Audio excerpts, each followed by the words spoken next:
according to studies of CDC and FBI statistics. Despite the fact that civilians are 85% more likely to use a firearm for defense than to be murdered by one, only 2.07 million civilians regularly carry a firearm for defense. And for those who have had to use a firearm for self-defense, the average distance in a defensive gun use shooting is only 3 yards. So let's look at this at the local level. Indiana passed a stand your ground law in 2006 and permitless carry legislation in 2022. So in 06, stand your ground, 2022, permitless carry in Indiana, right? In January of 2024, 14 of the 18 homicide investigations involved self-defense. From a domestic violence incident to a home break-in, over 3/4 of all deaths in Indianapolis, Indiana, that month involved some type of self-defense claim.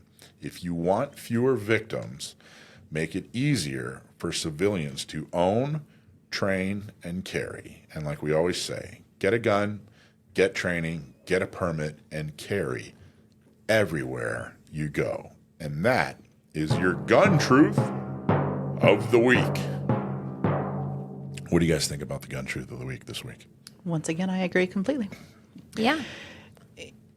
You know, I mean, you can even take this comment even further. You know, they're saying 14 out of 18 homicide investigations involve self-defense. Yeah. Right? If this whole gun circumstance would have been not been allowed for them to carry or to had, it easily still could have been 14 out of 18 homicide investigations involved the victim. You know, it still easily could have been death, but what it is we have the defender defending themselves to where the person who made a choice to do a harmful action or to cause harm to another, attempt to, they're the ones that fall in that category.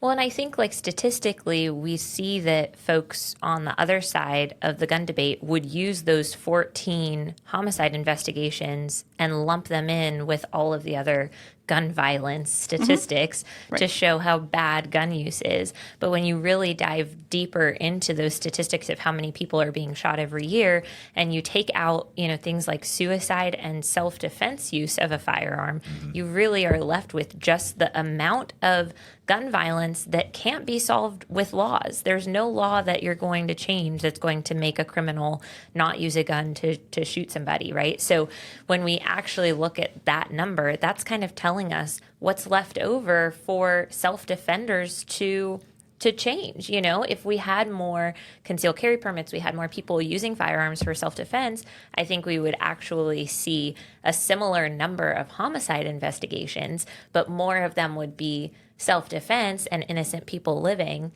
And there would be less, you know, victims of violent crime that deserved to survive that encounter. You know what I mean? I do. And I don't think that gun ownership and carrying a gun, I don't think its strong point is crime prevention. I think that there is a place for crime prevention.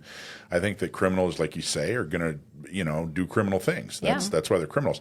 Right. I do think the strength of carrying a firearm, being trained and carrying a firearm and owning a firearm, of course, to carry, is that a person who is about to become or has become the victim of a crime, having a firearm and being prepared is going to lessen the severity of them of whatever, you know, victim they are. You know. Yeah. So if someone decides, hey, I'm gonna commit a crime, gun ownership isn't going to stop that decision. Maybe in some situations it might, you know, maybe it'll give somebody pause. But the real strength is when that person decides I'm going to commit a crime, no matter what laws are in place or not, your gun is going to help you effectively defend against that criminal so that that crime is maybe a threat rather than a murder, you know, because you're able to defend yourself. So, you know. Yeah, you're still the victim of some sort of violence, whether it's just, you know, maybe it stops at aggravated assault or something because it can't go all the way to the murder piece of it.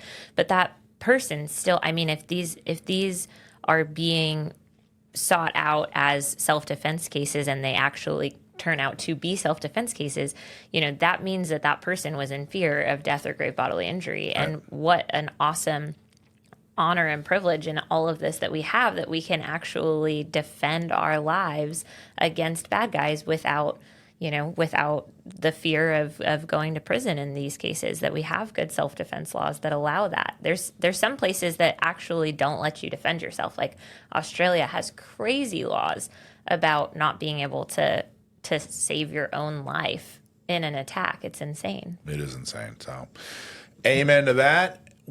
Hey, thanks for watching Gun Owners Radio. I hope you loved that clip. Don't forget to like, subscribe, comment, and follow us on social media, and check out our website at gunownersradio.com.